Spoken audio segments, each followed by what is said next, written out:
Magandang araw po mga giliw naming tagapakinig. Maririnig nyo ngayon ang kasaysayan ng isang lalaking muntik nang mawala ng minamahal.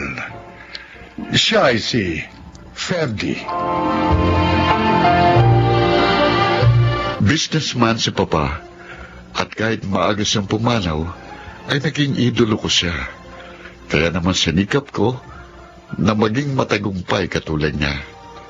Kaya napabayaan ko ang nobya kong si Lady. Please naman, huwag ka na magtampo. Narito na naman ako eh. Pwede na tayo mag-celebrate. Lagi mo na lang ginagawa sa akin to, Ferdy. Tuwing anniversary natin, madalas kang wala. Lagi mo nakakalimutan. Mahal mo nga ba talaga ako? Ikaw naman. Tatagal ba naman tayo ng 10 years kung hindi kita mahal? Kung ganun, bakit lagi mo nalang sinasaktan yung feelings ko? Kahit nga mga ordinary dates natin, madalas din hindi matuloy. At least, wala kang karibal sa akin. Meron. Ang negosyo mo. Yon ang karibal ko. Mas may panahon ka pa doon kaysa sa akin eh. Lady, pinagsisilosan mo ba ang business ko? Kasi naman eh. Para sa yung ginagawa kong pagsisikap. Para kapag ikinasal na tayo, mabubuhay kita ng maginhawa. Kaya huwag ka nang magdamdam, ha?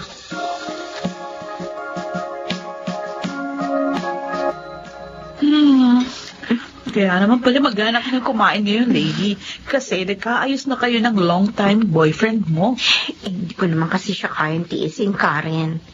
Para sa amin naman talaga yung ginagawa niya. Ay kaso nga, hindi pa man kayo kasal.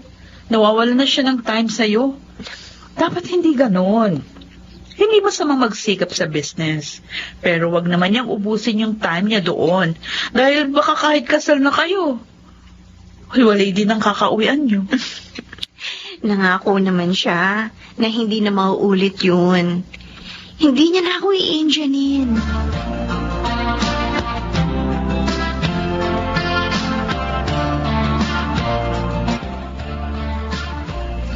Mami, naipahanda niyo na po ba kay Manang ang mga dadalhin ko papuntang Cebu? Ay, oo, kahapon pa. Kailan ba alis mo? Bukas na po. Bukas na. Ay, hindi ba birthday ni Lady sa Makalawa? Opo. Kaya nga, hindi ko ipinaalam sa kanya itong business trip ko eh. Dahil tiyak, hindi papayag yun. Ilang birthday na rin niya kasi na wala ako eh. Hindi niya alam? Oo. Sus, eh di aasa lang pala siya sa wala. Dahil hindi ka makakarating. Magdaramdam na naman yun sa'yo. Eh, hindi na lang po ako ng sorry. Hindi naman ako matitis ni Lady eh. Mahal na mahal yata niya ako. Anak, nagtagumpay ka na sa larangan ng pagninegosyo tulad ng iyong daddy. Ang gusto ko naman sana, ha? Asikasuhin mo na ang pagkakaroon ng pamilya. Eh, darating ko tayo dyan. May mga pangarap pa ako kasi ko eh. Na gusto kong abutin. 10 taon mo nang pinaghihintay si Lady. Bebe, huwag mo naman sanang abusuin ang pagmamahal niya. Dahil kahit gaano pa kalaki yun, masasaganin yun. Aba, ikaw rin. Baka magsisi ka pag wala na siya.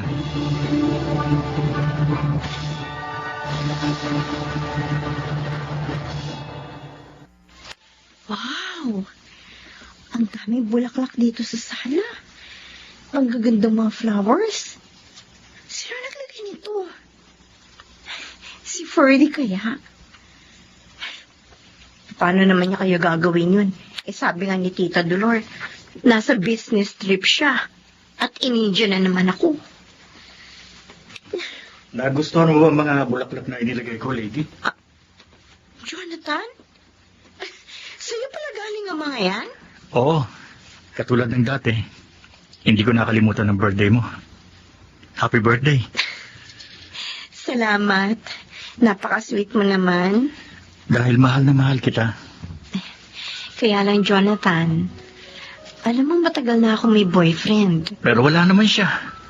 Laging abala sa negosyo niya. Tulad ngayon, hindi mo alam kung darating siya. Jonathan? Sana, Lady, sa akin mo na lang buksan ang puso mo. Dahil ako, ang tunay na nagmamahal sa'yo. Kailan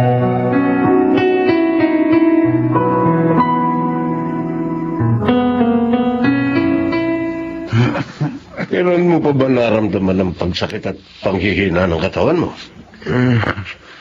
Pagkagaling ko sa isang business trip, Oscar, mga ilang araw na nakalilipas. Mayubot sipon na nga rin ako ngayon. Bakit ba? Sandali. Sabi mo kaya pinapunta mo ako kagad dito sa ospital dahil ibibigay mo result ng swab test ko. Oscar, huwag mo sabihin. Yes, Ferdy. Hindi. Positive ka. Hindi. May COVID ako. Magpa-confine ka na dito para maalagaan ka ng gusto. Sabihin mo rin kay Tita Dolor na magpa-test na rin para maagapan siya.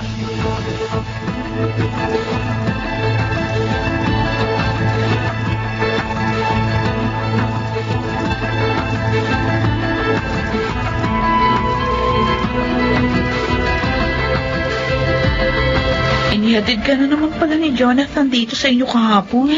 Oo, Karen. Ayaw ko nga sana eh. Kaya lang nakiusap. Kaya naman ako, kaya pinagbigyan ko na. Mabait siya, di ba? At matiyaga. Oo. Ilang taon na rin siyang nanliligaw. Kahit na nga alam niyang wala siyang maaasahan. Katwiran niya, hindi pa naman daw ako kasal. Ay, nako.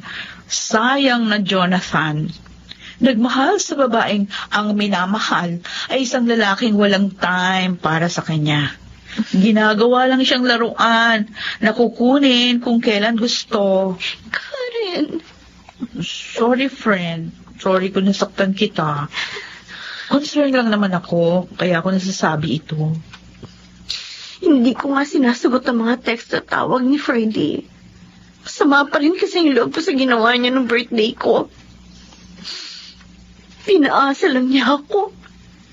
Hindi naman pala siya ulit darating.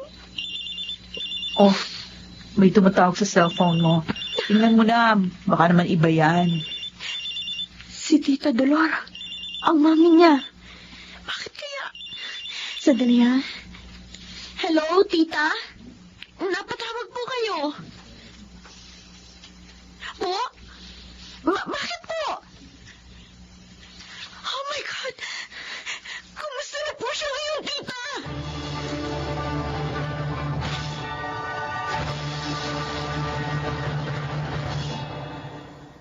Salamat, lady. Salamat. Sinagot mo na rin ang tawag ko. Tumawag sa akin ang mami mo. Sinabi yung sitwasyon mo ngayon. Salamat na nga lang dapat negative siya. Ano, kumusta ka na? Ito, inuubo. Sinisipon at wala pa rin panlasa. Kasalanan ko naman eh. Nagpapahinga yung iba. Umiiwas na magkasakit. Pero ako, negosyo pa rin ang iniisip. Kaya siguro, nagka-COVID ako. Magaling ka, Freddy, ha? I'm sorry. Ngayon ko na-realize kung kano kalaking kasalanan na nagawa ko sa'yo. Please forgive me and give me another chance. Huwag mo akong iwan.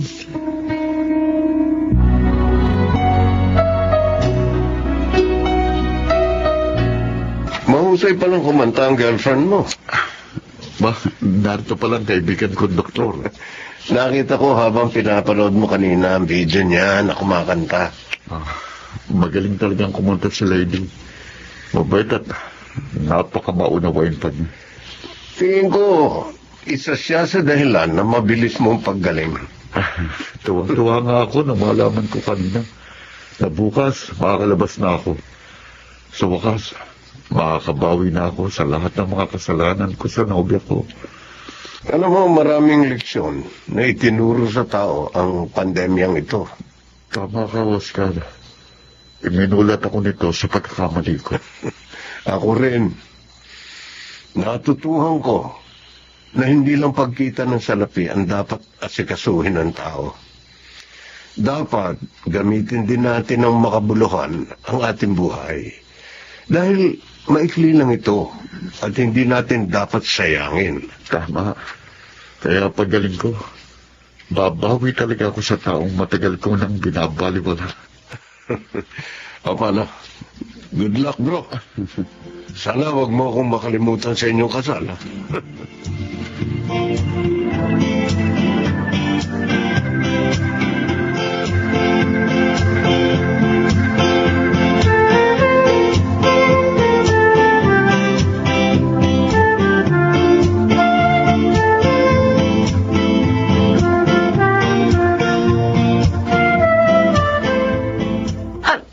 Tita Dolor, kasama niya si Ferdy. Oo, Iha. Ang totoo niyan, 2 weeks na siyang nasa bahay. Oh, hindi mo sinabi sa akin yung Ferdy. Sorry. Humingi na naman ako ng sorry, di ba? Gusto ko lang kasi kapag nagkita tayo, magaling na ako. At gusto ko rin na patuloy mo akong tawagan. Ferdy. At ngayong magaling na ako, handa na rin akong magsabi sa'yo. Ha? Nang ano? Hoy, anak, bago ang lahat, ibigay mo muna. Oo nga pala. Tingnan mo, lady. Ang gandang singsing. Isusuot ko sa daliri mo. Ayan, luluhod pa ako. Will you marry me? Ferdy. Hindi mo ba ako niloloko? Hindi. Tao sa puso ko, sinasabi ko. Nakita at nadama kong kahalagahan mo sa buhay ko nang magkasakit ako.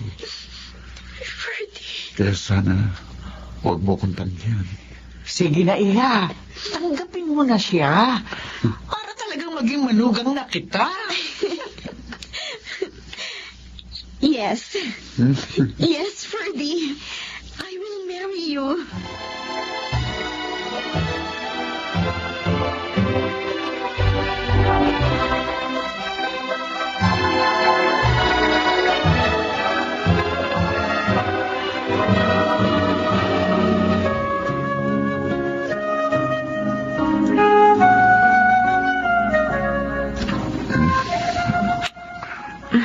Happy, honey? Very happy, honey. Alam mo, hanggang ngayon, parang hindi pa rin ako makapaniwalang kasal na tayo.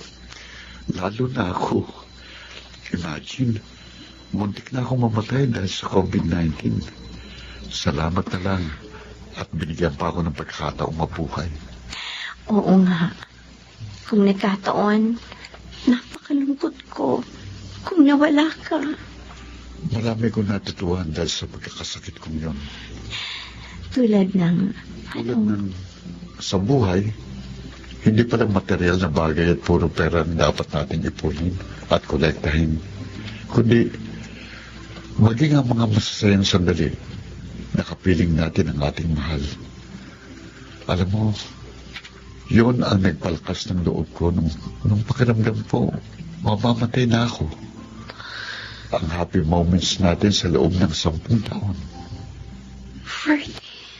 Sabi ko sa sarili ko, gumaling lang ako. Hindi na kita paghihintayin. Pakakasalang kagad kita. At ito nga, natupad na. Salamat sa Diyos. Hindi ka nawala sa akin. Ngayon, alam ko na kung paano ko alagaan. Maging ang ating bubuuing pamilya.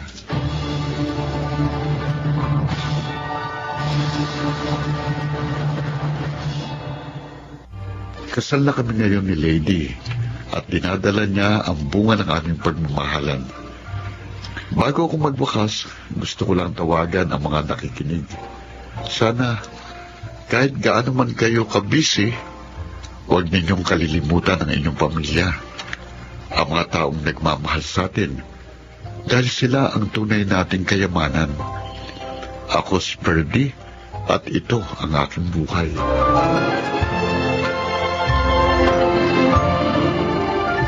Maikli lamang ang buhay at walang maitutumbas na salapi sa kaligayahan sa piling ng ating minamahal.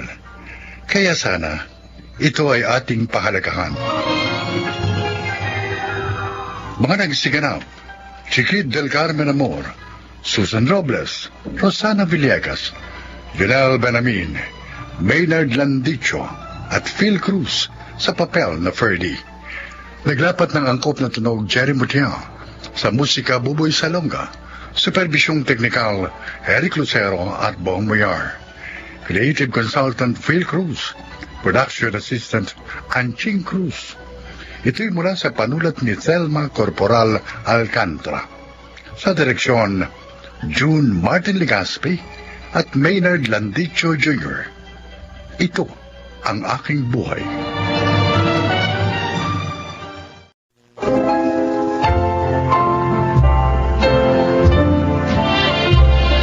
Sa araw na ito, maririnig ninyo ang kasaysayan ng isang lalaking hindi nagtanim ng galit sa kabila ng nangyari sa kanya. Siya ay si Adolfo. Katapatan sa kapwa at sa trabaho man. Ito ang itinanim sa puso at isip ko ng aking mga magulang. Kaya naman siya ko ring nilakaran.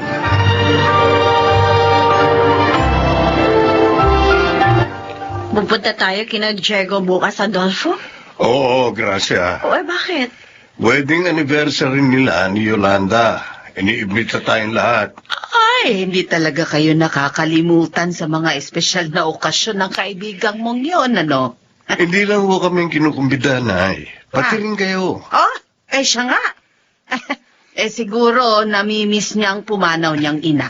Siguro nga ho. O, Gracia. Maganda ka bukas, ha? Hindi ba pwedeng kayo na lang? Bakit naman? Ba't tayo mo sumama? Oo nga naman, Gracia. Niyayabangan po kasi ako kay Yolanda eh. Tuwing naroroon ako, wala nang ibinida sa akin kundi mga alahas at damit niya. Oh, Kulang na lang sabihin niyang mas mayaman sila sa atin eh. talaga namang mas mayaman sila sa atin. Oo, alam ko. Pero hindi naman dapat ipagyabang ang ganung bagay. Lalo na sa iyong mga kaibigan. Hindi naman tayo nakikipagkompetensya sa kanila eh. Nauunawaan ko ang iyong asawa, anak. At tama siya sa sinabi niya. Ganun din naman po ako, Nay.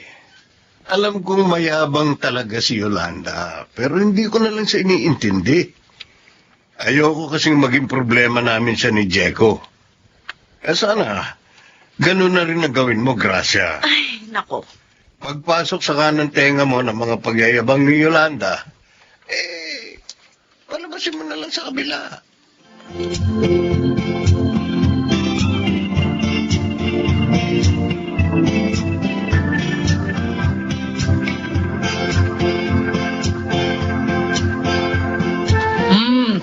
Ang sarap ng kinain natin, di ba, Nanay Aning? Gracia?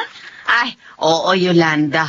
Aray, napakasarap mo palang magluto. Ay, naku, hindi ho ako nagluto ng mga yon. Hindi ho ako nagluluto ngayon, no? Hindi na. Bakit naman? Naku, masisira yung kamay ko, yung manicure ko. Ayoko rin mamarka ng pasok, kaya ayun, kumuha ako ng tagaluto namin. Ako nagluluto para kina Adolfo. Ay, totoo yun. Totoo, masarap ding magluto itong si Gracia. Kung ganun ang cook ninyo ang nagluto nito mga handa ninyo, Ay, Yolanda? hindi. Nagpa-cater kami. Sikat na caterer yung nag-prepare ng mga handa namin. Ang mahal nga ng charge eh. Pero okay lang. Kaya naman namin. Yabang talaga ng babaeng. Ikaw, Gracia, magpa-cater ka na rin. Sa birthday mo. Para maging espesyal naman yung handa mo. Ibibigay ko sa iyo yung number nila, ha? Ayun nga lang. Mahal talaga ang charge nila. Ano, gusto mo? Hindi na. Salamat na lang. Kaya naman namin magluto. At saka, ayos naman sa amin kahit na simpleng handaan lang. Oo nga. Ay, naku. Alam mo ba, maganda yung may special ka ring handa. Para makapag-imbita kayo ng mga VIP. Yun. Yung mga makakatulong para magkaroon ng mas malalaking project si Adolfo. O, para naman hindi siya nagtataga sa mga pipitsuging proyekto.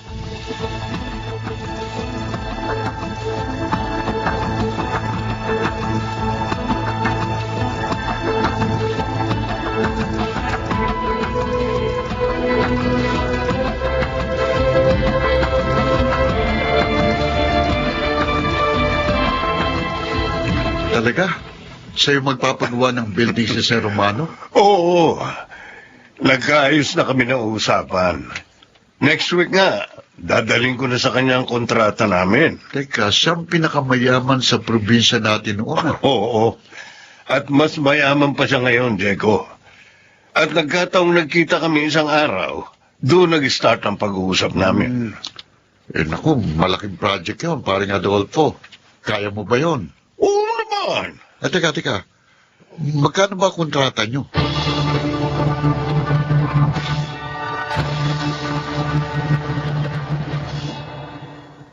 Mabuti naman at dumating ka, Engineer Adolfo.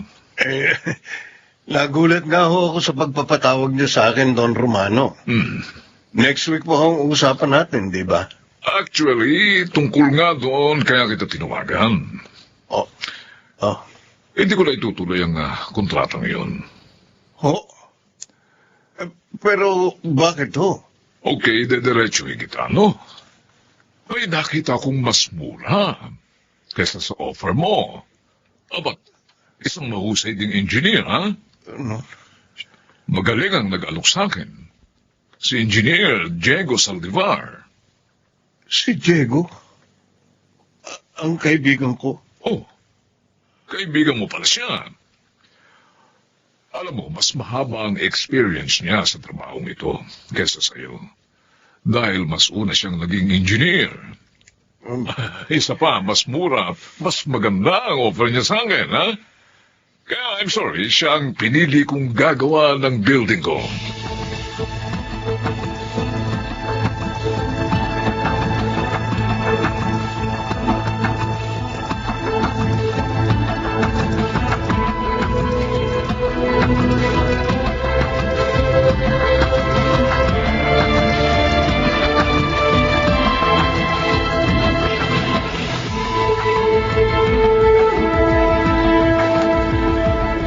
Adolfo, may problema ka ba? Kanina ka pa tahimik eh. Mula na dumating ka. Nalulungkot lang ako, Gracia. O bakit? Yung project ko kay Sir Romano, hindi na matutuloy. Ano? Bakit nagbagong isip niya? Dahil kay Diego, sinunod niya ako. Nagawa yun ng kaibigan mo? Oo. Sinabi mismo sa akin ni Sir Romano, inalok niya ng mas mababa sa presyo ko si Sir, kaya siya pumayag. Ang sama naman ni Diego. Kaya nga ako nalulungkot. Hindi pera ang pinanghihinayangan ko, kundi ang pagkakaibigan naming sinira ni Diego dahil sa salapi. Ano-anong kasinungalingan ang sinabi niya kay Sir Romano? Walang kwentang kaibigan ng Diego na yun. Sayang ang pinagsamahan namin mula ng high school hanggang college. Kalimutan mo na lang ang nangyari. Marami pa naman project. Mabuti na rin yun nang mapalayo na tayo sa kanila. Hindi magandang kaibigan ang sinungaling at manunulot na tao. Mamukhang pera.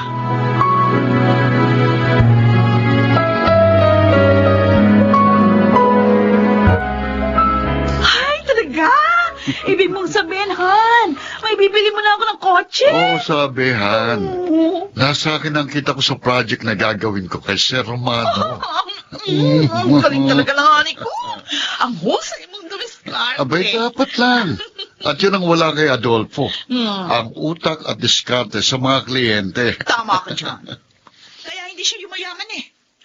Kaya lang, paano kung magalit at awayin ka?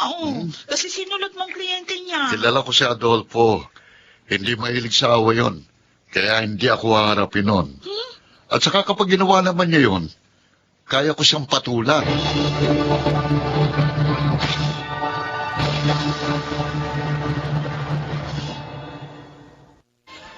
Yun ang sabi sa akin ng kaibigan ko, anak.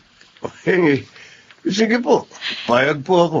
3 building ang ipagagawa ng kaibigan ko doon sa lupa niya. 3 po, Nay? Oo, Gracia. Aba, mahal. Mas malaki malaki ang project na ito kesa dun sa nawala sa'yo. Kaya nga natutuwa ako, mahal. At hindi lang yon. Kapag nagustuhan daw nila ang trabaho ninyo, ikaw na ang kukunin nila sa iba pa nilang ipagagawa na magkakapatid. Salamat naman. May nawala man sa akin.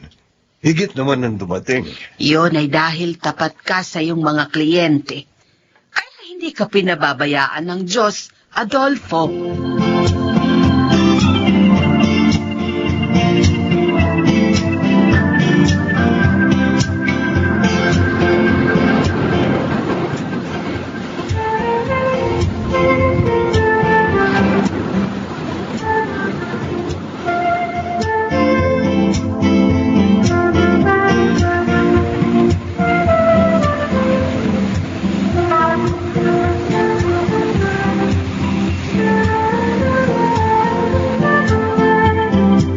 Eto na ang juice mo, Adolfo. Oh, thanks, mahal. Napakainit kasi ng panahon, kaya nakakauhaw talaga. Ay, may kukwento ka pala ako sa'yo. Naku ha, marites na ngayon ang asawa ko ha. Oy, mister, Gracia po ang pangalan ko, hindi Marites. At saka hindi naman dapat ikinakapit ang pangalan na yun sa mga chismosa. Dahil maganda naman ang pangalan na yun, ah. Binibiro lang naman kita eh. O sige, ano ba yung ikikwento mo? Si Yolanda, Oh, nasalubong ko kanina sa mall. Alam mo kung hindi niya ako binati, hindi ko makikilala eh. bakit? Hindi naman malabo ang mata mo. Eh kasi, ang laki ng ipinayat niya. Uy, baka naman nagpapapayat. Hindi.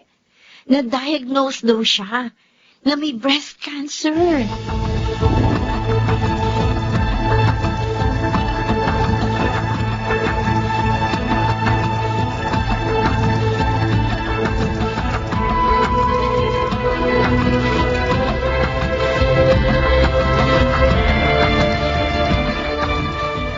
Adolfo, anak, Oh, makakauwi ka ba ng maaga mamaya? talaga pong maaga ako makakauwi mamaya, Nay. Wala naman po maraming gawa ngayon eh. Bakit po? Galit ka pa ba kay Diego? Kinalimutan ko na po yun. Ayoko magkimkim ng galit. Mabigat po sa kalooban yun. Salamat naman at sinusunod mo pa rin ang itinuro namin sa'yo ng iyong ama. Siyempre po. At yun din ang itinuturo namin ni Gracia sa inyong dalawang apo. Teka ho, bakit niyo po ba nabanggit si Diego? Patay na kasi si Yolanda. Ho? At ngayon ang ikalawang gabi ng lamay niya. Kawawa naman si Diego. Maging ang mga anak nila ni Yolanda. Ang bata nilang naulila sa ina. Higit na kaawa-awa ang kanilang mga anak. Dahil balita ko, may malaking problema si Diego.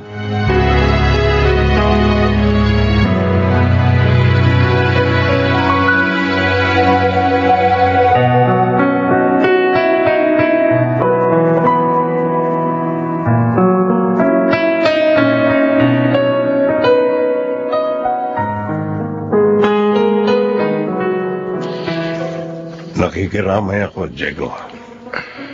Adolfo, Kanina ko lang nalaman eh. napakasakit. Maagang iniwan ang aking asawa, ang aming mga anak. Sino pang mag-aalaga sa kanila kapag nakulong ako? Ano ibig mo sabihin? May kaso ko. Idinimanda kasi ko ni Sir Mano at ng isa pang kliyente ko. Bakit? Dahil mahigit 1 taon pa lang, gumuho ng building nilang ginawa ko. Ano? Ba't nagkaganon? Tinipid ko sa materyales para mas kumita ako. Natupad nga ang gusto ko, pero nadimanda naman ako. Diego, Alam mo siguro, karma na sa akin ang mga pangyayaring ito dahil sinulot kita. Sinira kong pagiging magkaibigan natin.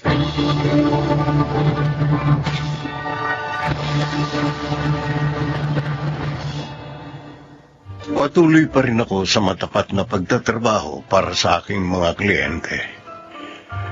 Hindi man ako kasing yaman ng iba, hindi ako naiinggit sa kanila. Pagkat payapa ang buhay ko, dahil hindi ako nanloloko. Ako po si Adolfo, itong aking buhay.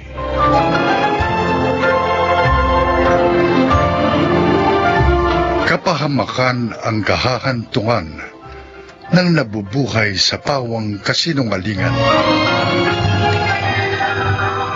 Mga nagsiganap, Chiquit del Carmen Amor, Jenaline de la Cruz, Phil Cruz, Jun Ligaspi, Rosana Villegas, at Lionel Benamin sa papel na Adolfo. Naglapat ng angkop na tunog Jerry Mutiang, sa musika Buboy Salonga, supervisyong teknikal Eric Lucero at Bong Muyar. Creative Consultant Phil Cruz, Production Assistant Anching Cruz.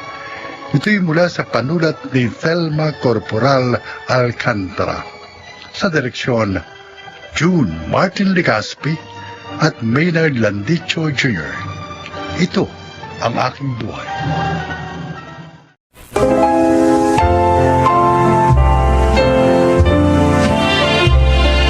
Magandang araw po mga giliw naming tagapakinig. Marinig natin ngayon ang paglalakad ng isang binatang binigyan ng pag-asa at kinabukasan ng 2 taong hindi naman niya kadugo. Siya ay si Amboy. Amboy ang tawag sa akin ng mga tao dahil tisoy daw ako. Ang sabi nga ng iba, Amerikano raw siguro ang tatay ko. Hindi ko naman makumpirma dahil mula ng bata ako, isa na akong palaboy. Lumaki ko sa kalsada at hindi rin nakapagkwento sa akin ng aking ina tungkol sa tatay ko bago siya namatay sa sakit noong 12 anyos pa lamang ako. Mula noon, nagpalaboy-laboy na ako sa kalsada hanggang sa nakilala ko sina lolo at lola. Mano po, la? Mano po, lo? Mabutit hindi ka inabot ng malakas sa ulang kanina. Kaya nga po medyo ginabi ko kasi inintay kong tumila muna eh. Hayaan mo't ibibili kita ng kapote bukas. Huwag na ulo, nagtitipid tayo. Bihira namang umulan ngayon. Abay, mahalagang meron kang kapote. Kaya kapag marami nagpagawa sa akin ng susi sa palengke bukas, ibibili kita. Huwag na ulo, pwede pa nating pambili ng bigas ang pera. May bigas pa tayo. Ayaw namin kapag ganitong umuulan, nag-aalala kami sa iyo. Ay, hindi ka mananalo sa lolo mo. Kaya huwag ka na makipag-argumento pa. Sige na. Magbihis ka na nang makapaghapunan tayo. Sige po. Sige po, Lola. Ibibigay ko na lang ito sa inyo ng 200. Ay, talaga, Rana? Opo. Oh, napakabait mo talaga. Salamat, ha? Mabuti pa si Amboy. Palaging bagong tahi ang uniforme. Ngayon lang uli ako nagpatahi ng uniforme niya eh. Kasi mukhang tumatangkad. Kaya ang sabi ko, abay, biti na yung pantalon niya sa kanya. Nakakaya naman kung papasok siya sa eskwelahan ng gano'n ng itsura. Talagang mahal na mahal yung ampon yung yun, ano? Hindi ampon. Apo. Ay, oo nga pala. Alam mo ba kung hindi siya dumating sa aming buhay?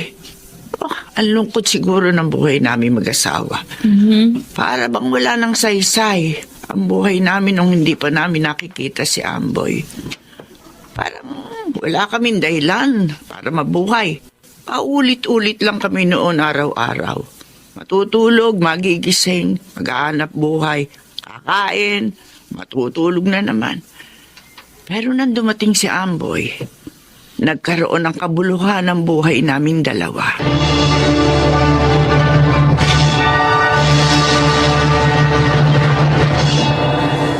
Lolo, la, gagraduate na ako.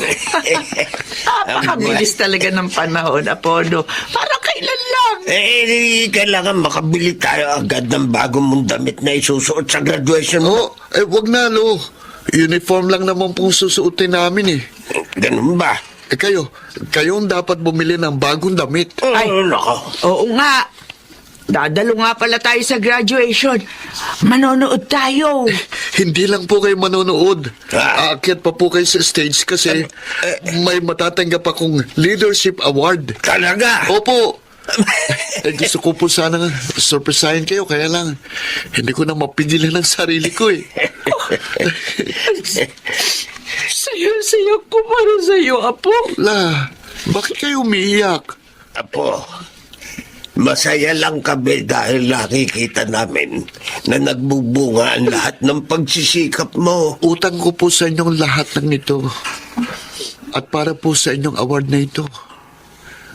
Kung wala ho kayo, kung hindi dahil sa inyo, hindi ko po mararating ito. Masayang-masaya kami para sa iyo, Amboy. Kapag nakapagtrabaho na po ako, mag-iipon kagad ako, tapos ipapaayos natin itong bahay na ito. Oo. Tapos, bibili ko ng kotse. Mag-joyride tayo. Amoy, saka mo na isipin yan. Ang isipin mo, ang makahanap ka ng trabaho para maging kampante na kami ng lola mo.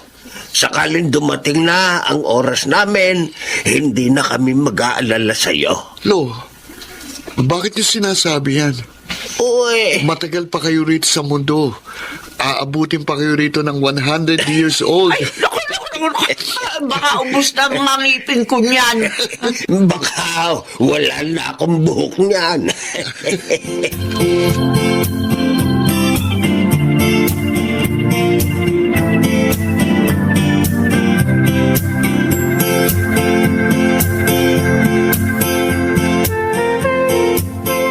Uy, Amboy! Ano? Sama ka naman sa amin. May Friday night out tayo ngayon. Sorry, Abet. Hindi ako makakasama sa inyo. Ha? Birthday kasi ng lola ko sa linggo, kaya kailangan kong makauwi sa probinsya ngayon. Ano? Ayun. Uuwi ka na naman? Halos linggo-linggo ka umuwi sa inyo, ah. 5 oras lang naman ang biyahe, kaya sinasamantala ko na. Iba ka talaga. Mahal na mahal mo talaga yung mga grandparents mo, ah. Alam nyo ba, noong 12 years old pa lang ako, nagpapalaboy-laboy ako sa kalsada. Kumakain ako ng mga tira-tira sa restaurant. Oh? Oo, minsan kapag umuulan, natutulog akong basa ang damit, nilalamig. May isang beses pa nga na bumabagyo. Nagkukuble ko sa malaking drum ng basurahan. Basang-basa ako. Akala ko mamamatay na ako noon. Pero nang natapos ang bagyo, nagising akong nasa higaan na. Nakuha ka ng 2 matanda? Oo, natagpuan daw nila akong naninigas na sa lamig. Mula noon, ako na ang naging mundo nila. Kahit mahirap ang buhay, pero nung kasama ko sila, naramdaman kong kahit gaano kahirap ang buhay, kapag nagmamahalan, gumagaan ang lahat. Kaya, pasensya na kayo kung palagi ko kayong tinatanggihan at pinagpapalit sa mga lolo't lola ko. Sinasamantala ko pang panahon na malalakas pa sila at kaya ko pa silang bigyan ng oras at panahon.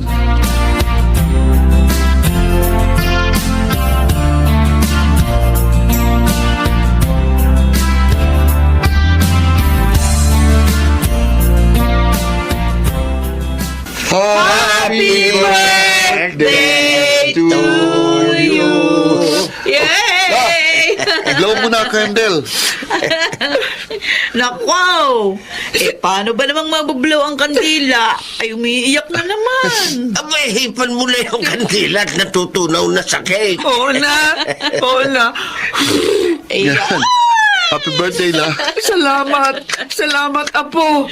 Umuwi ka pa talaga para sa kaarawan ko. Abay, siyempre naman. Ang birthday mo, birthday ni Lolo. Yan ang mga pinaka-importanting araw sa buhay ko. Amboy, ikaw talaga? Pinaiiyak mo pa kasi si Lola. O siya, tama lang ho yan. O kumain na tayo. Ay, Naku, tama walang ka. bantay ang pwesto ko. Baka mamaya may magpapatahi. Oo nga pala. Tara na. Kain na tayo, ate. Ay, sige. Alam mo, mula nang magkaroon ng trabaho tong apo namin, Rana, Oh. palaging masarap ang pagkain namin. Oo nga po eh. Naiingit nga ako sa inyo.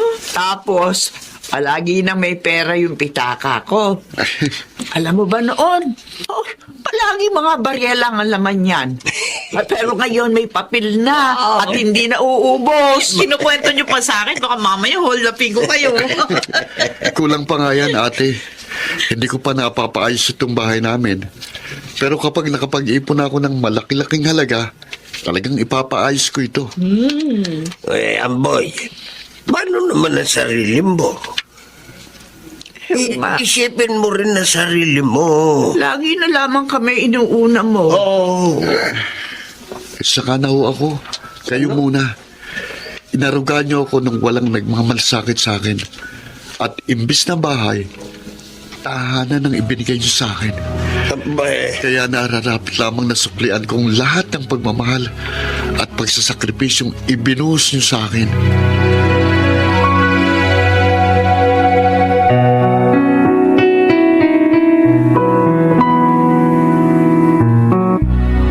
Ay, kakapagod ang biyahe.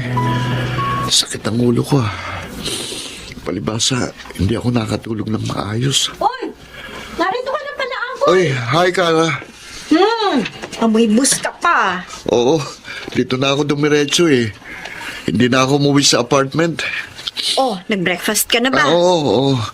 Magbe-breakfast muna ako. Oo, sige na.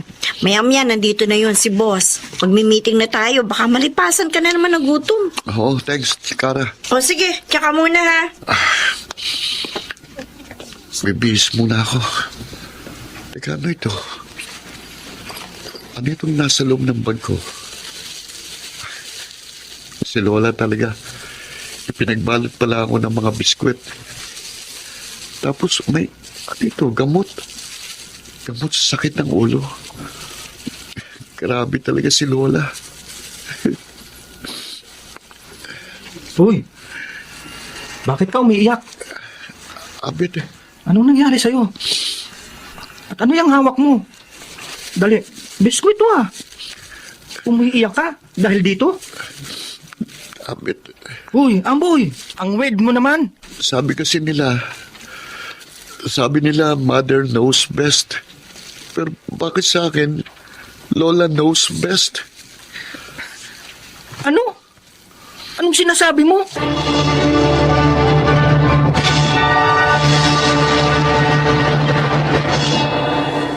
Bihira.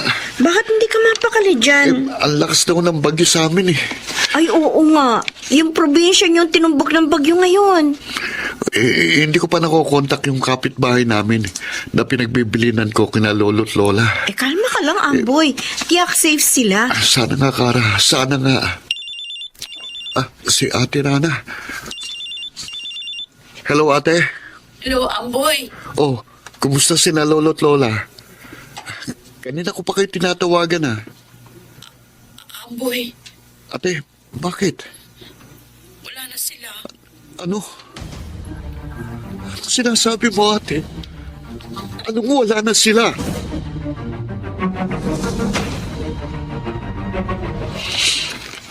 Lolo. Lola. Kumising kayo. Kumising kayo. Narito na ako. Narito na ako.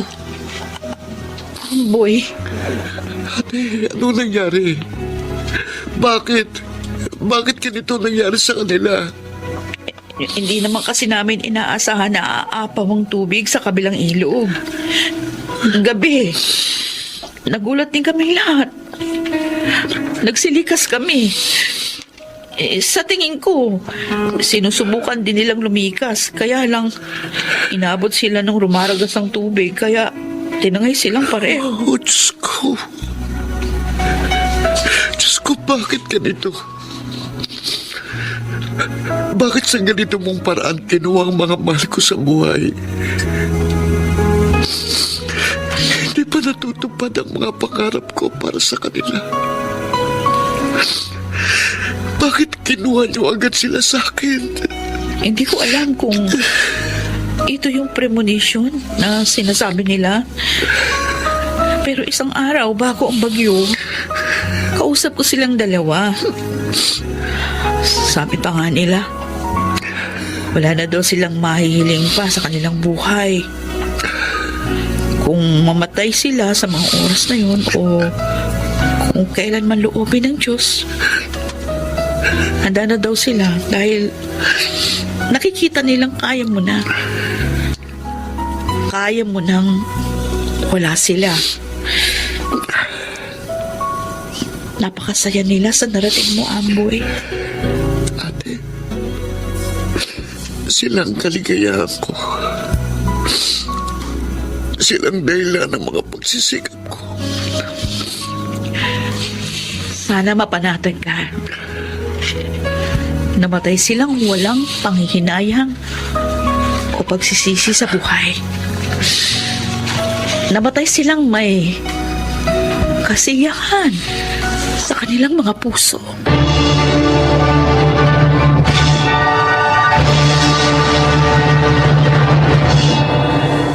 Napakasakit ng mga sandaling yon. Pakiramdam ko, may isang bahagi ng katawan kong nawala. Pero tama si Ate Rana. Yun na lang ang pinangawakan ko. Na bago pa man sila namatay, masaya sila at naging makabuluhan ang kanilang buhay sa mundo. Wala na sila sa piling ko ngayon. Pero nasan man ako ngayon ay dahil sa kanilang pagmamahal at pag-aarugang ibinahagi sa akin kahit hindi nila ako kadugo. Ako si Amboy at ito ang aking buhay. Wala nang mas mapalad pa sa isang taong nakaranas at nakatanggap ng totoong pag-aaruga at pagmamahal. Mga nagsiganap, Lionel Benjamin, Susan Robles, Rosana Villegas, Chiquit del Carmen Amor, at si Phil Cruz sa papel na Amboy. Naglapat ng angkop na tunog, Jerry Mutia, sa musika ni Buboy Salonga. Supervisyong teknikal, Eric Lucero at Bong Muyar. Creative Consultant, Phil Cruz. Production Assistant, Anching Cruz. Ito'y mula sa panulat ni Rita Labanon. Sa direksyon, Salvador M. Reales. Ito ang aking buhay.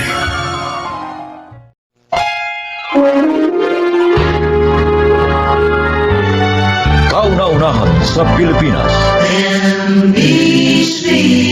Manila Broadcasting Company. DZRH, member, kapisanan ng mga broadcaster ng Pilipinas.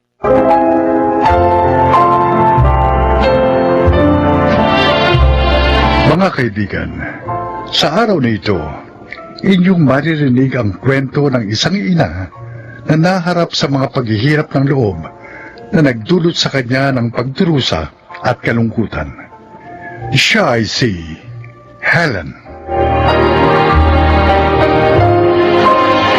Nabibilang kaming mag-anak sa mga pamilyang walang kasiguruhan ng buhay at palaging sinusubok ng krisis ang kahirapan. Naitatawid lamang namin ang buhay sa pamamagitan ng pagiging construction worker ng aking asawa na si Celo at ng aming panganay na si Edwin. Masakit bang aminin?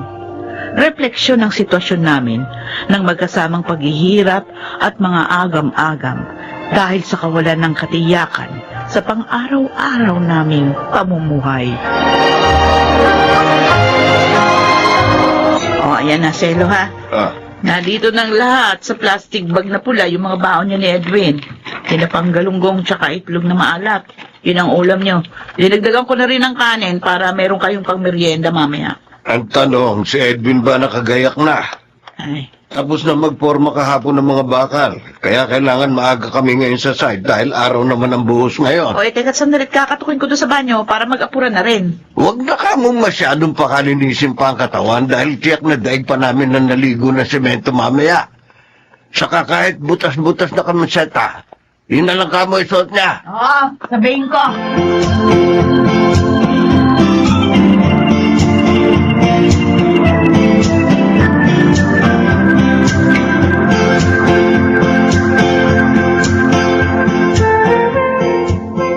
Edwin, Oy, Arlene.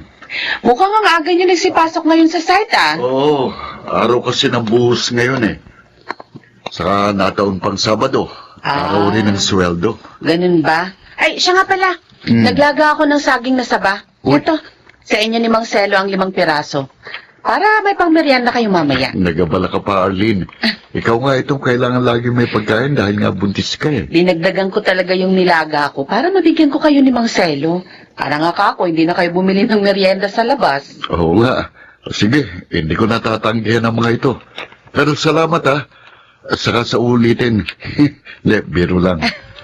Pero ang gusto ko talagang sabihin, palagi kang mag-iingat para dyan sa dinadala mo. Ha? Salamat sa pag-aalala, Edwin. Maraming salamat.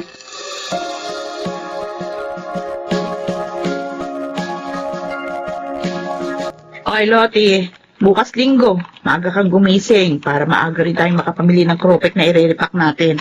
Pandagdag dito sa mga panindang ilalako natin sa terminal ng bus. Mag-repack na rin po tayo ng mani at cornic, Nay. Total, nag-iikot na rin lang tayo sa buong terminal. Dagdagan na natin yung paninda natin. Pwede rin. Babawas tayo sa sweldo ng kuya mo para papuhunan natin. Yung sweldo nga kasi ng tatay mo nakalaan na yon sa maraming gastusin dito sa bahay. Na kinukulang pa nga, madalas.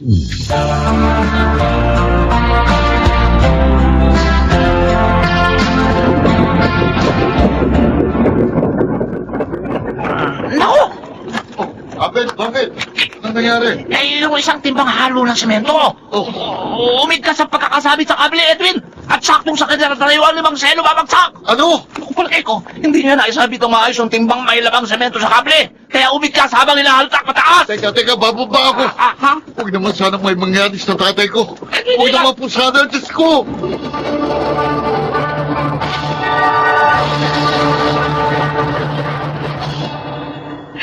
Edwin, ngayon patay ng tatay mo. Ikaw na maghahanap buhay para sa amin ni Lottie. Kanino pa ba naman kami aasa ng kapatid mo kundi sa'yo na? Huwag kayong mag-alala, Nay. Hindi ko kayo pababayaan. Pangako ko yan sa inyo. Mabuti naman. Ikaw ang panganay. Kaya dapat lang na ikaw yung sumalo sa mga obligasyong naiwan ng tatay mo dahil tungkulin mo yun.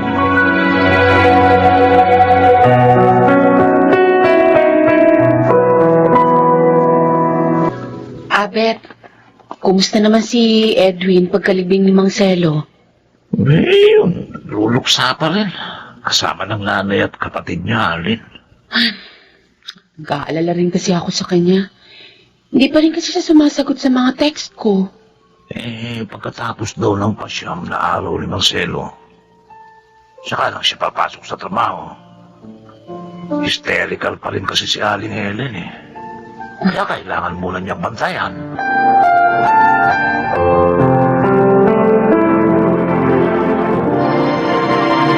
Lottie, Nay, isang linggo nang hindi umuwi ang Kuya Edwin mo Lagi ba yung nag-overtime? At doon na siya natutulog sa barracks nila sa construction site. doon na po sa kubo ni Arlene na malapit lang sa trabaho nila umuuwi paggabi si Kuya, Nay. Ano? Sinong Arlene? Yung nabuntis ng kung sinong trabahador sa ginagawang building na yon? Opo, Nay, siya nga po. Bakit alam mo pala? Ba't hindi mo sinasabi sa akin? May mga bagay bang nangyayari sa bahay na to? At hindi ko na dapat malaman, ha? Ha? Nanay mo ako! Bakit ginagawa mo akong tanga? Ha?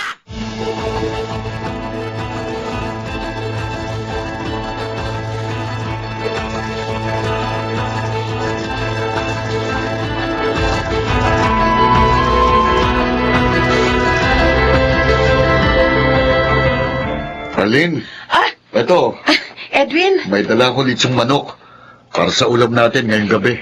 nako tamang-tama ang dating mo. Luto na nga tong sinaing. Ay, ilapag mo na lang dyan sa mesa yung dala mo. At sige. sasandok ako ng kanin. Ako nang bahalang maghain. Aba, bakit biglang may nagbukas ng pinto? Ikaw? Sino yan? Oy, bakit bigla ka nalang pumasok dito sa kubo namin ni Aling? Ako ang dapat magtanong kung ano ginagawa mo rito. Ha? Kubo namin ng syota ko. Sa anong siyo? Pero bago mo ako sagutin, bubuktasin ko yung dibdib mo!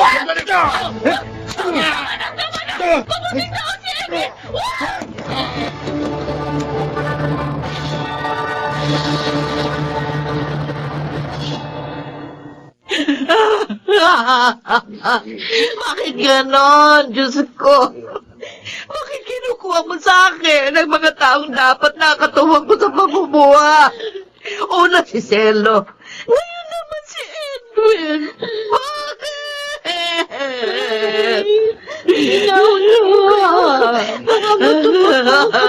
ni Kuya.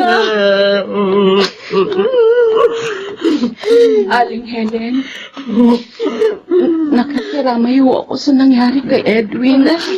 Ikaw! Gusto ko lang po sana umulong ng pasasalamat kay Edwin sa lahat ng tulong na binigay niyo sa akin. Hindi ka na dapat nagpunta pa rito dahil ikaw ang dahilan ng pagkamatay ni Edwin. Ang pagiging mapaghangad mo, yon ang dahilan kaya pinatay ang anak ko ng lalaki mo! Nagkakamali ho kayo, Aling Helen. Namaniwala kayo sa hindi. Minahal ko si Edwin. Minahal ko ang inyong anak dahil sa kabutihan ng kanyang puso. Sinungaling ka! Nadya mong akitin si Edwin para may bubuhay sa'yo ng sanggol na dinadala mo. Nakipagharimunan ka na rin sa buhay. Inagaw mo sa akin ang anak ko! Inagaw mo ang kahit sa isang tao pinag-uugutan ko ng pag-asa. Ang inuang paniniwala niyo. Wala na ho ako magagawa. Pero sana hayaan niyo naman ako makalapit sa kabakong ni Edwin. Marami akong gustong sabihin sa kanya. Marami akong gustong ipagpasalamat sa kanya. Umalis ka na. Umalis ka na. Bago pa magdilim ang isip ko, baka ko yung pamagawa sa'yo. Hindi ka nararapat sa burol ng anak ko. Dahil hanggat nakikita kita, lalo mo lang dinadagdagan ang pagdadalamati ko sa kanya pagkamatay.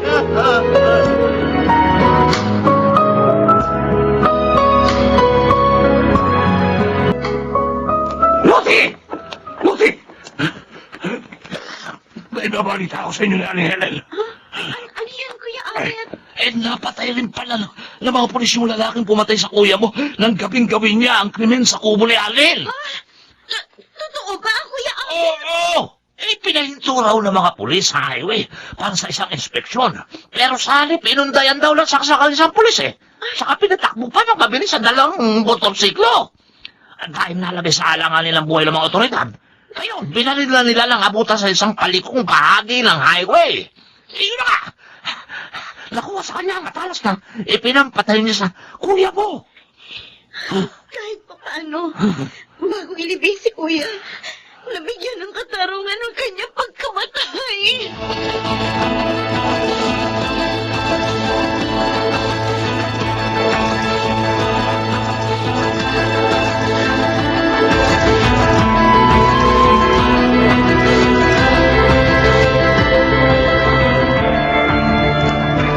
Maaari nga. Tama ka sa sinabi mo. Wala na tayong magagawa, Arlene. Dahil patay na yung mga taong mahal natin. Pero tayong mga buhay pa, meron tayong magagawa. Para sa ating mga sarili. Ako, hindi ko makakalimutan ang pagpapahalagang ipinagdama sa akin ni Edwin. Muli ako magsisimula kasama ang batang isisilang ko sa pamamagitan ng kanyang magagandang alaala. Kung wala mang katapusan ang mga kirot na hatid ng kanilang pagkawala, kailangan ko pa rin harapin ang pangungulila sa bawat araw. Alam ko, sa kabila ng lahat ng ito, pagkakalooban ako ng Diyos, nagtibay ng loob, para muling harapin ang buhay.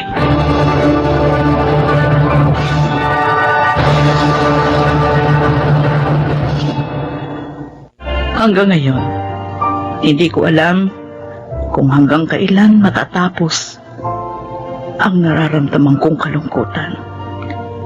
Dahil dama ko pa rin ang sakit sa pagkawala ni Nacelo at Edwin, na sa paglipas man ng mga buwan at taon, parang kahapon lang nangyari. Pero ang napatunayan ko sa lahat ng ito, malaking bagay ang pagtawag sa Diyos upang malampasan ang mga hinanakit at muling magplano para sa hinaharap. Kasama na rin namin si Arlene at ang kanyang 1 taong gulang na anak sa naging sama-sama naming pagharap sa mundo. Ako si Helen at ito ang aking buhay. Pinakadakila sa lahat ng kabutihan ang paglingap sa kapwa. Bagamat nagkukulang ang lahat ng bagay, ngunit hindi ang dakilang layuning ito na pundasyon ng pagkakaunawaan ng bawat tao.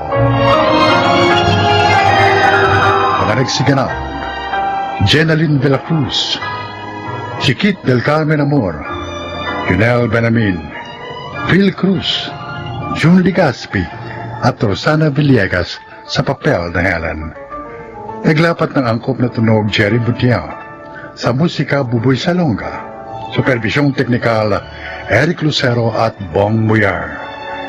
Creative consultant Phil Cruz, production assistant Anching Cruz. Ito'y mula sa panulat ni Sel Barlam. Sa direksyon June Martin Ligaspi at Maynard Landicho Jr. Ito ang aking buhay.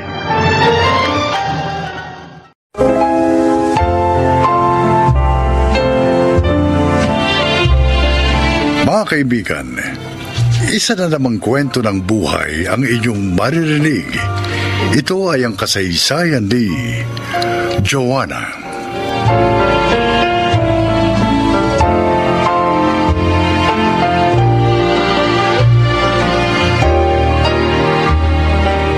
Mahirap lamang kami ni Limuel. Pagmamaneho ng jeep ang ibinubuhay niya sa amin.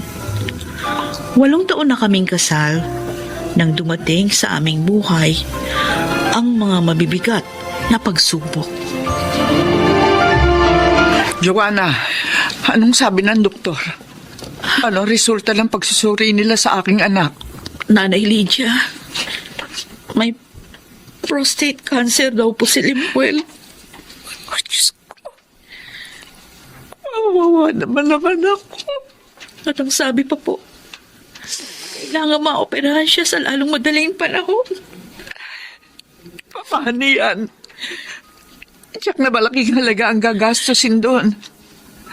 Saan tayo kukuha? Hindi ko po alam na eh. Pero ayoko pong mawala sa amin si Limuel. Kailangan pa namin siya ng mga anak namin. Joanna, maghanap tayo ng mauutangan. Yun o talagang gagawin ko. Nay, pwedeng dito muna kayo? Oo. Sasaglit lang ako sa bahay.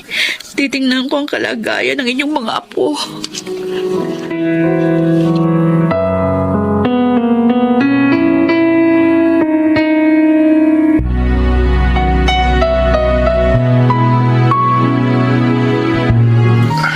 Mukhang napagod ka, Joanna.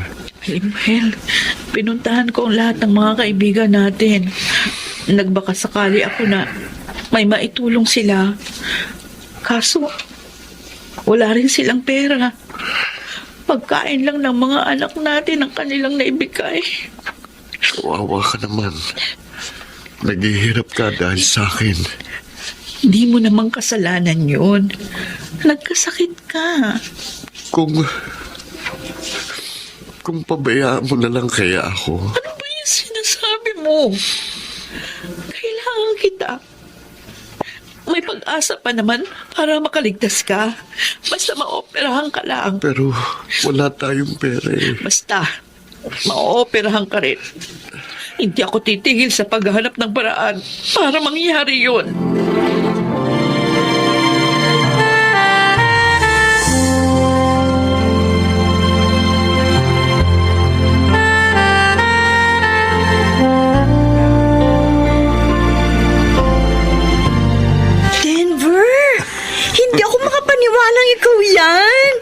Grabe ha! Ang laki ng inasenso mo. Mahusay kasi akong dumiskarte.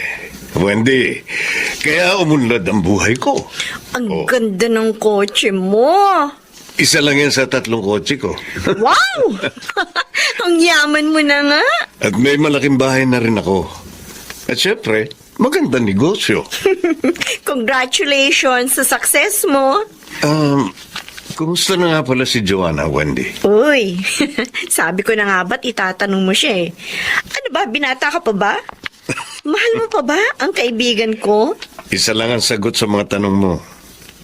Oo. Uy, ang swerte naman ng kaibigan ko. Kumusta na siya? 8 years na rin kaming hindi nakikita. Huli ko siyang nakita nung ikasal sila ni Limuel. Ayun, 2 ng anak nila. Isang 7-year-old, isang 4. Happy naman sila kahit mahirap lang ang buhay. Pero may malaking problema sila ngayon eh. Oh?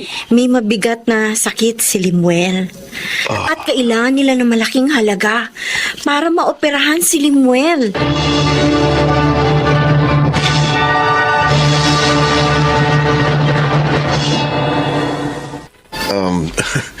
Salamat sa pagpayag mo magkita tayo dito sa restaurant. Hindi ka pa rin nagbabago, Joanna. Maganda ka pa rin. Salamat. Wala namang dahilan para iwasan kita. At saka sabi ni Wendy, handa ka raw na tulungan ako sa problema ko. Totoo ba yun, Denver? Oo. Kung papayag ka sa hihingin kong kondisyon. Kondisyong... Hindi pa rin kita nakakalimutan, Joanna. Ikaw ang dahilan. Kaya binata pa rin ako. Oh, 2 na anak ko, Denver. Wala sa akin yun. Joanna, mahal pa rin kita. Nababaliw ka na. Oo, baliw ako. Baliw sa pagmamahal sa'yo. At ang gusto ko, makapiling ka. Kahit man lang isang gabi. Ano? Yun ang kondisyon ko, Joanna. Kapalit ng malaking halagang kailangan mo.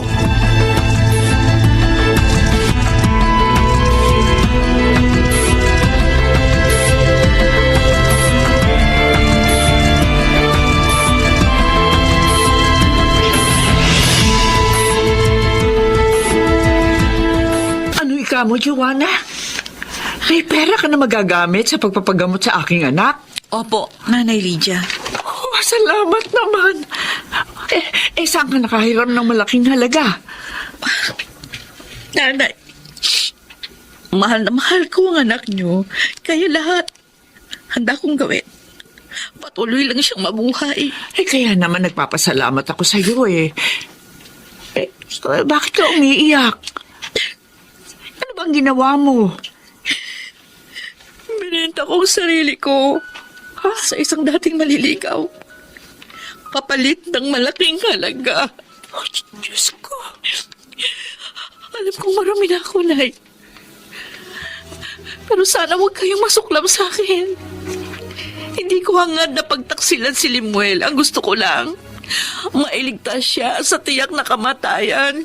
Kaya ako yun ginawa. Hinahangaan ko ang pag-ibig mo sa aking anak, Joanna. Nanay Lydia. Huwag ka nang umiyak. Hindi ako nasusuklam sa iyo.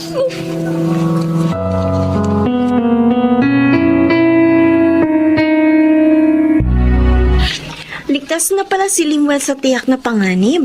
Oo, Wendy. Payapang naisagawa ang operasyon. At nagpapagaling na lang siya ngayon. Mabuti naman. Nagbunga ng maganda ang ginawa mo. Kaso ang inaalala ko lang, baka di ako mapatawad ng asawa ko kapag nalaman niya yung... Hindi naman siguro, no? Siya naman ang dahilan kaya mo nagawa yun. Pero, kung hindi ka niya mapatawad, ay di kay Denver ka na lang. Wendy! Ay maging practical na tayo, Joanna. Kay Denver, giginhawa ng buhay mo, pati ng mga anak mo. Si Limuel ang mahal ko. Hindi si Denver. Paano kung ayawan ka na niya. Matapos ang nangyari sa inyo ni Denver. Di? Kalimutan mo na rin siya.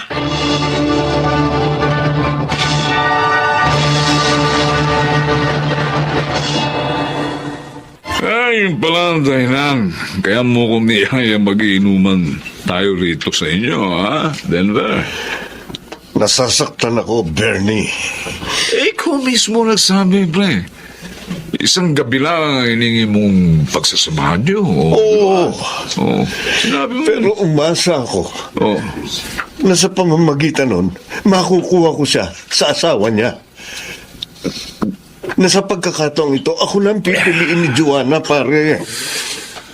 Kaso nga hindi nangyari, pare. Dahil mula nang maibigay mo yung pera sa kanya, hindi ka na niya tinawagan. Oh, at hindi mo na rin siya makontak sa number niya. Oh. Kutob ko nga, nagbago siya ng cellphone number para hindi ko na matawagan. Bernie, nagagalit talaga ako. Hindi ko alam ang gagawin ko. Gusto ko tuluyang mapasa akin si Joanna. Teka, pre. May naisip ako eh. Para mangyaring gusto mo, parang Denver. Ano yun? Sabihin mo, para magawa ko na. Miss na miss ko na si Joanna.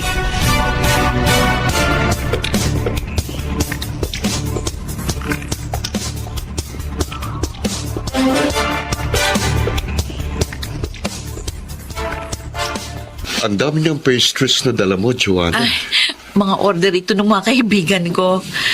Ito yung pinagpuyatan ko kagabi. Bakit hindi ka magbenta rin yan sa online? Oo, magandang suggestion yan. Tiyak na madaragdi ka ng kikitain mo. Habang hindi pa ako maaaring magbiyahe. Packaging na lang munang itutulong sa'yo. Pero kapag malakas-lakas na ako, ako na magdi-deliver ng mga order sa'yo. Oh, sige ba? Limuel, maraming salamat sa pangunawa. Joanna, mahal kita. Tulad ng pagmamahal mo sa akin. Kaya maasahan mo ang pangunawa ko.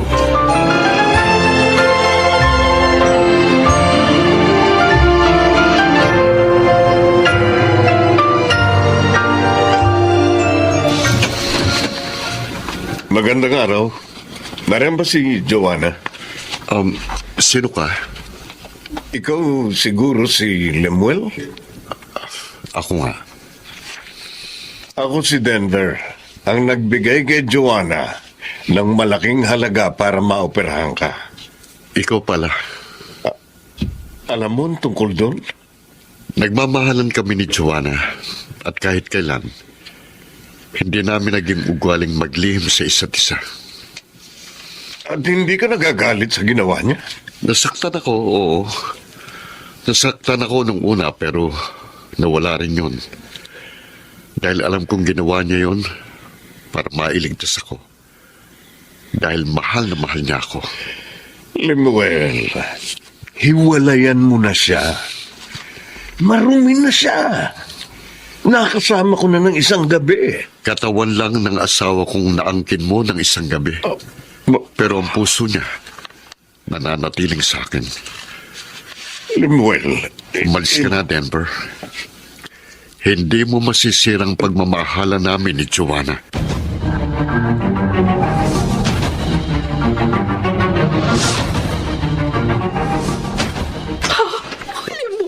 Ano ba? Ang higpit naman ang yakap mo sa akin, Joanna. At umiiyak ka pa. Bakit ba? Narinig ko yung pag-uusap niyo ni Denver. Salamat sa iyo, mahal ko. Ngayon ko napatunayan, talagang nauunawaan mo ko. Ako dapat magpasalamat sa iyo. Dahil nagsakripisyo ka. Mabuhay lamang ako. Imuel. Asahan mo, Joanna. Pakamamahalin at paglilingkuran kita habang buhay.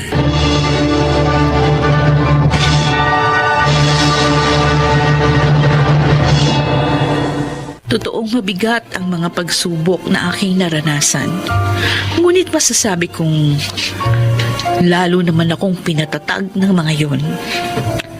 Higit sa lahat, mas naging matibay ang pagsasama namin ni Limuel. Ako po si Joanna at ito ang aking buhay. Mapalad ang nakasusumpong ng tunay na pag-ibig, kaya dapat lang na ito ay ingatan.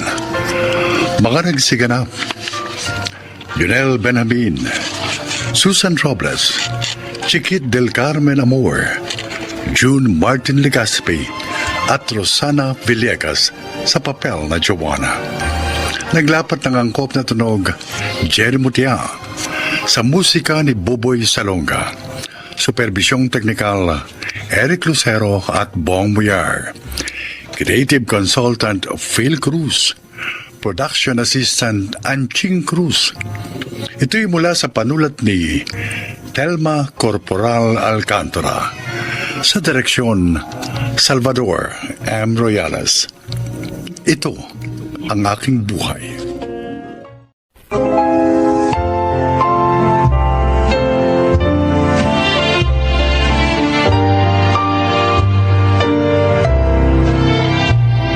Mga kaibigan, sa araw na ito, inyong maririnig ang kwento ng isang anak sa pagkakamali. Ngunit walang ninais kundi ang mapabuti ang sariling landas. Siya ay si Joanna.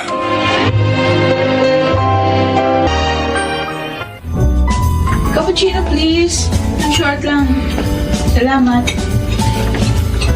Oh, ikaw matras. Pumila na tayo para maka-order na tayo ng caramel macchiato hanggat isa pa lang nakapila sa cash register. Oh. Pumila ka mag-isa mo. Hindi mo ba nakikita kung sino yung nag-iisang nakapilang sinasabi mo? Eh, sino ba yun? Eh, di yung anak ng tatay ko sa labas. Yung Joanna? Oh! Yung sinasabi nilang kamukha mo raw at magkaedad kayo.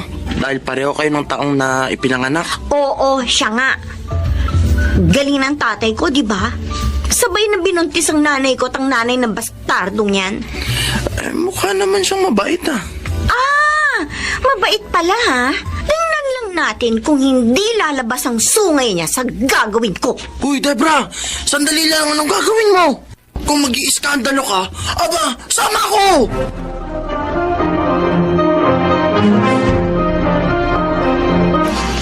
Oh, 200 piso yan.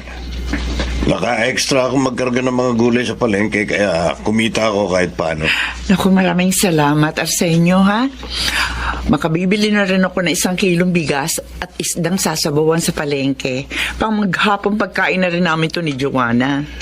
Sige. Habang nasa palengke ka, iidlip muna ako rito sa bangkong kahoy. Madaling araw pa lang, nasa palengke na ako kanina. Oh, pero kung mahihintay mo ko, dito ka na rin kumain. Para makahigop ka rin na mainit na sabaw. Bahala na.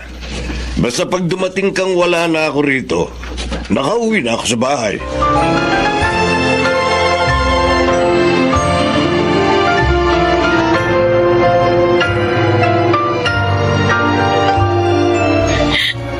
Oy, Joanna, gabi na. Bakit nagmumukmuk ka pa rito sa harap ng bahay nyo? Saka umiiyak ka ba? Nainis kasi ako kay Inay. Ha? Naabutan lang ng barya ni Itay. Akala mo nakatuntong na sa ulap. Ang papaw ng kaligayahan. Sabado nga pala ngayon. Kaya sumilip dito ang tatay mo. Gusto ko naman pagsabihan huwag nang pumunta dito kahit kailan eh. Nagdadala lang siya ng gulo kapag nagpupunta dito. Kapag nabalitaan pa ng pamilya niya yan, parang mga ewan na nagsisipagwala. Ang mahirap kasi sa kalagayan nyo, nandito lang kayo lahat sa lugar na ito eh. Kaya tiyak na makakasalubong at makakasalubong yung pamilya ng tatay mo. Pagod na ako sa ganitong buhay, Renzo.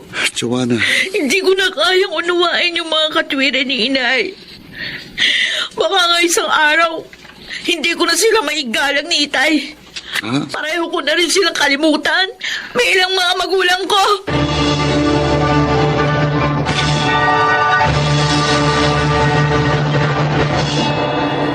Joanna, sadali nga.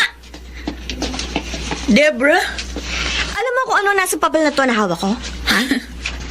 Kung ano man yung argumentong dala mo dahil dyan sa papel na yan, di kita papatulan. Palagay! Bakit nag-apply ka rin sa fast food restaurant na pinag-a-applyan ko? At dahil parehong apelyido natin, tingnan mo, ako na itsokwera at ikaw ang napaboran. Wala akong kinalaman sa resultang pinaskil ng fast food restaurant doon sa kanilang branch. Kaya, huwag mo kong pagbuntunan ng galit mo. Kung bakit kasi ginagamit mo rin ang apelyido ng tatay ko? Dahil kinilala niya ako bilang anak. Oh, gusto mo pa ba ng mga dokumentong pagpapatunay?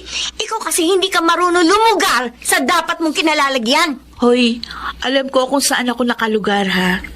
Ikaw ang hindi marunong tumanggap sa mga bagay na nangyayari. Kung kaya nawawalan ka na ng respeto sa kapwa mo, pati sa sarili mo. Huwag mo ako binabaliktad, ha? Baguhin mo yung paraan mo ng pag-iisip. Dapat mo ring tanggapin yung iba pang taong nabubuhay sa mundong ito. Higit sa lahat, tanggapin mo sarili mo.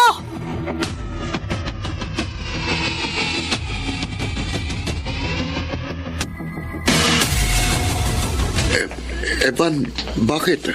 Ano kailangan mo sa akin? Biniling ka kasi sa akin ni Debra. Ang sabi niya, ikaw raw yung sulsol kay Joanna. Kung bakit ayaw nilang umalis sa lugar na to ng nanay niya. Wala akong kinalaman sa mga sinasabi mo. Wala pala, ha? Ano ba? Tignan ko lang kung magmatigas pa yung kaibigan mong bastardo na hindi umalis dito kapag nakita niyang wasak-wasak na ang pagbumukha mo. Tama na! Ano? Ngayon alam mo na masasama ka sa kamalasan ng Joanna na yun hanggat hindi sila umaalis sa lugar na to.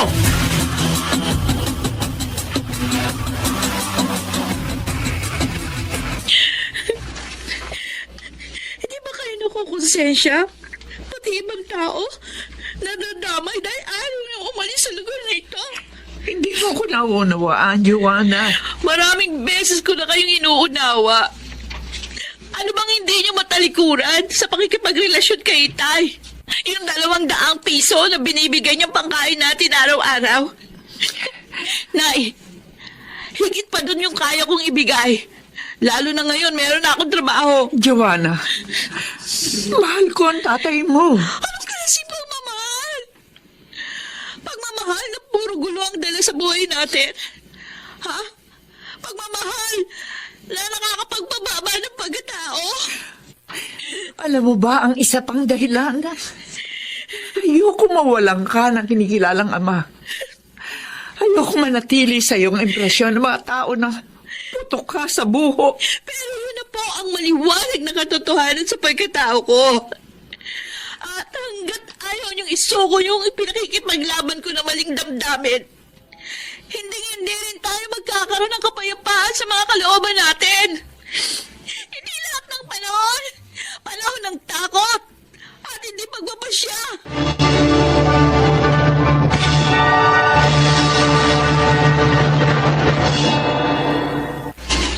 Hindi ko alam kung paano mabubuhay nang wala ka, Rita. Matagal na rin tayo namumuhay sa pagkakasalar sa inyo. Ikaw ang sandalang ko sa mga sandaling hindi kami nagkakaunawa ng pamilya ko. Panahon na rin para kilalanin mo taripin ang mga kahinaan mo. Gawin mong lakas sa mga yon para sa iyong katatagan. Gusto ko sanang makausap si Joanna kahit na sandali. Sa palagay niyo ba, hindi rin magiging masakit sa akin ang paglalayo gagawin namin ni Inay? Itay? Pero dapat nating tanggapin. Ito ang makabubuti para sa ating lahat. Para wag nang lumalim pa yung mga sakit na dulot sa atin ng sitwasyon. Huwag kayong mag-alala. Kayo pa rin ang ama ko. Walang mababago dun. Maraming salamat, anak. Sapat na yung huling narinig ko para gumaan ang loob ko sa paghiwalay natin ito. Ang hiling ko lang, sana mapatawad mo ako sa aking mga pagkukulang.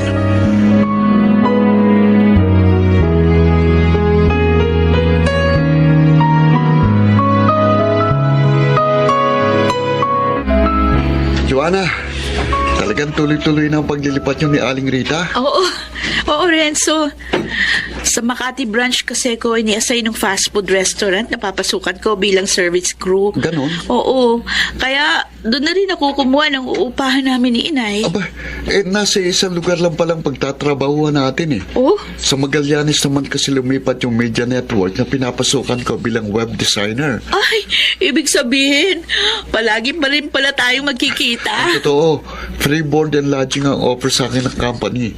Kaya sa building na kinaroroonan ng media network na ako mag-i-stay. Aba, di madadalaw mo na kami ni Inay doon sa inuupahan namin. Oo naman, baka nga araw-araw sa inyo na rin ako makikain. Sige, pero dapat may kasunduan ding magdadala ka pa rin paminsan-minsan ng pagkain para pagsaluhan natin ni na Inay, ha? Alam mo na, dating gawi, yung mga paborito namin pagkain ni Inay. Sus, yun lang? Oo. Oo naman. Ay, Joanna. Ha? Tingnan mo si Debra, oh. Mukhang dito papunta, oh. Ay, Joanna, Sige, dito muna ako. ikaw pala, Debra. nabanggit kasi sa akin ni Itay na papaalis daw kayo. Oo. Kasi masikip na ang lugar na ito para sa amin ni Inay. Di ba? Pasensya ka na sa mga salitang masasakit na bigla na lang lumabas sa bibig ko. Nasabi mo ng lahat yun. Mababawi mo pa ba? Sorry. Mabuti na rin yung lumayo na kami ni Inay. Gusto rin namin kasi magkaroon ng bagong buhay. Siguro, ito na yung tamang pagkakataon. Joanna, sana sa pag-alis ninyo, napatawad mo na ako. Bakit naman hindi? Kahit na pagbali-baligtarin pa rin natin ang mundo, magkadugo pa rin tayo. Tatay ko rin yung tatay mo. Salamat. Tama nga ang sinabi ni Itay. Mabait ka. Mapagpatawad. Ngayon napatunayan ko. Napakapalad ko na mayroon ako isang kapatid na katulad mo. Pinahanga mo ko, Joanna. Mahalaga ang pagpapakumbaba sa lahat ng mga ginagawa natin, Debra. Mas napapagaan nun ang ating mga pagkakamali. Siguro, gawin mo na lang positibong karanasan ng mga yun at ituwid.